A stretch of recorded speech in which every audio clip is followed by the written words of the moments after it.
What's up? Madison here at the gun range, and I want to talk today about the idea of ghosting. Have you been ghosted? Has somebody just stopped returning your calls, disappeared, no trace? What is ghosting? Well, it's very popular these days. Ghosting is when somebody literally just evaporates into thin air like a ghost. You're in contact with them, you're in communication, and all of a sudden, boom, nothing. Now, why does it bother you so much? It may be because it's really unexpected. You don't see it coming. You had no warning and no clue. You're very close to somebody, having a great time, you're talking, you're getting to know each other, you're sharing stories, and all of a sudden, they're gone. It's like, wow, what did I do to deserve this? How did this happen?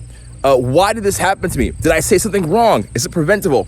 One thing that really frustrates people is there's no way to fix ghosting. So the person does not give you an opportunity to fix the situation. That's what's so crazy about it. It's like, if I could fix it, I would, but they don't allow that to happen. So ghosting frustrates you in ways that are very emotional, and it kind of leaves a little bit of a micro trauma on you, if you will. It happens a lot. So that's what happens. Now, let's talk about why it actually happens. The reason that somebody may ghost you is because they are afraid of confrontation. There's some people that just absolutely hate confrontation. They're saying to themselves, I could deal with the situation that I don't like, but I don't even want to talk to them about it. Especially in this age of online dating, right? With Tinder and Bumble. It's like, I could go and talk to this person and solve the situation that I'm upset about, but it'd be easier just to ghost out and not see anybody else. And that's why it's so frustrating. The challenge for the man is that sometimes the man becomes too active. He becomes very, he pursues too hard, and he doesn't get the signals or the signs of when it's okay to move forward or when it's time to back off. So guys have to learn how to read the signs and signals more. As for women, women are typically more shy when it comes to pursuing a guy because they feel like, well, I didn't pursue the last guy I was dating or the last guy I was with. Why should I have to pursue this guy now? And so they're kind of shy when it comes to breaking that social rule of being able to take initiative. What do you think of just calling first instead of texting?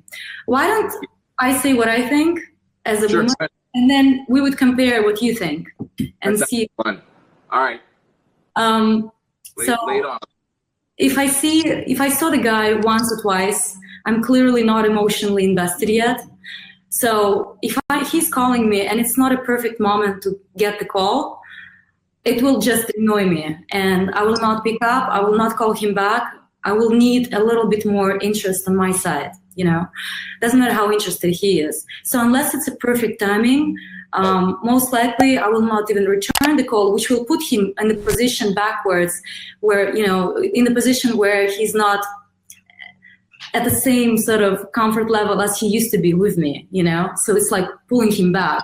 I wouldn't take that chance. Be here, or I can go in the bedroom. You can be here. It's totally fine. It's totally fine. All right. So I started the video a while ago, and I had to stop filming at the gun range. So we're going to bring it inside here to the nice little fireplace chat and continue what we're talking about. So we've established that it happens. We've established that people usually do it because they get scared. They don't like confrontation. It makes them shy and anxious, and they don't want to deal with that, okay?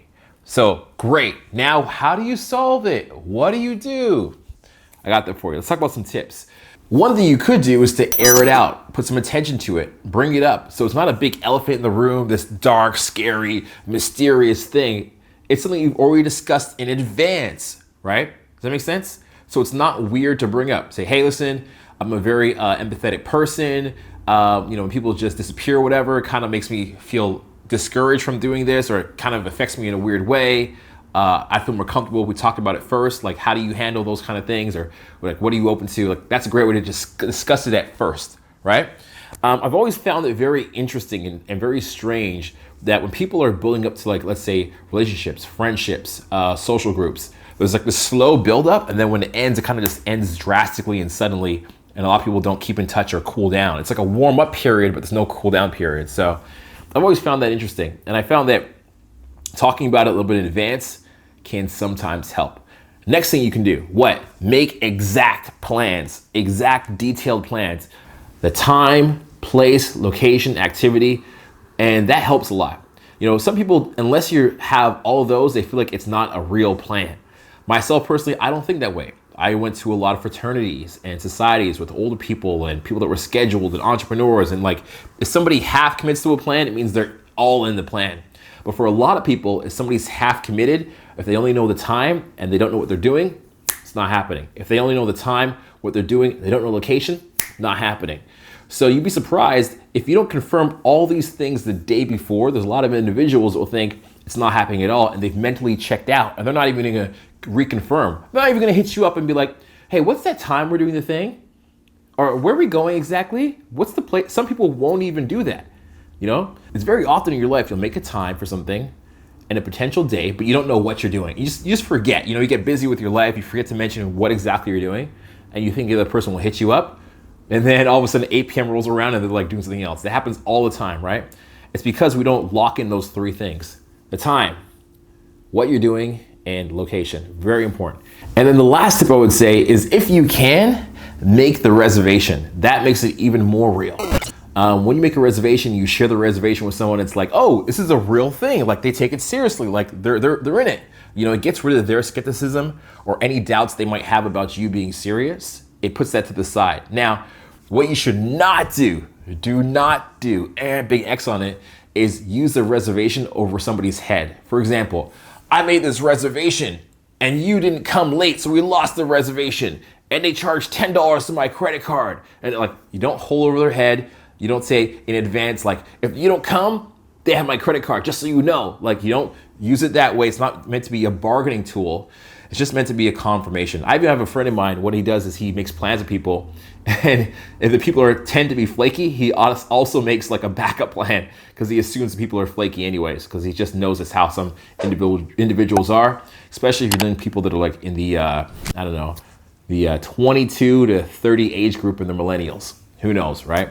People that tend to be older, you know, the generations that grew up like without cell phones, that had to have a plan before they left their house, like, you know, our parents and things like that. They usually stick with plans and they don't flake out. How to tell? Is she playing hard to get, or was she busy, you know? Yeah, I think 3 days is too long to be hard to get. People also have this thing where they go on a date and they don't text back for 2 or 3 days. That's ridiculous. If you're a woman, by the way, to all women out there, if you go on a date with a guy and you enjoy it, text them that night or the following morning. I had a great time. Thank you so much. Because guys, we have no idea. We have no clue. We'll just think you're not interested if you don't text for 3 days, as Neil's staying here. So you go off the guy, text him, let him know you had a great time, and he'll be happy to take you out again. Now, if you're just talking with a girl, for some reason she doesn't respond back for 3 days, find out why. You don't have enough information to really understand what her reason is yet, to be mad or to be upset or be happy. Find out what her reason is. If her reason is her grandmother's in the hospital, it's understandable. She has other priorities. It's fine. If her reason is she's at a birthday party with friends, that's a little bit of a weaker excuse, because she could always text you back, even if she's on a birthday party. Find out what her explanation is. She's just like, I forgot. I mean, shoot, that happens to everybody. But once the person does text you back, don't be upset about it. Just tease them a little bit about it and then continue talking as if nothing happened. You don't want to be the upset guy. What the F is this? You didn't text me back. This is a civilized society we live in. How do you not return communications? You know, I expect it. Like, don't get upset about it. Don't be that guy. Do not be that guy that gets upset about it. Just say, hey, I'm pretty sure you'd lose your head if it wasn't attached to your body. Anyways, how's the weekend treating you?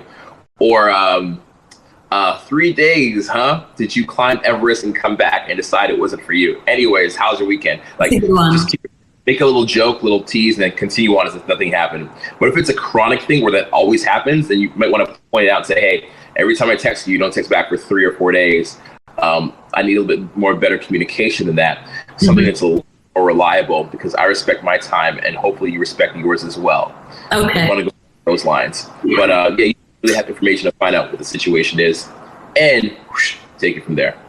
Sounds good. That's it. It's all the ideas I have about it right now at the moment. I'm open to new ideas that come to me in the future, but that's it for now. And as always, keep in touch and don't be a stranger. Cheers. I'm gonna hold that for you. No, I'm good.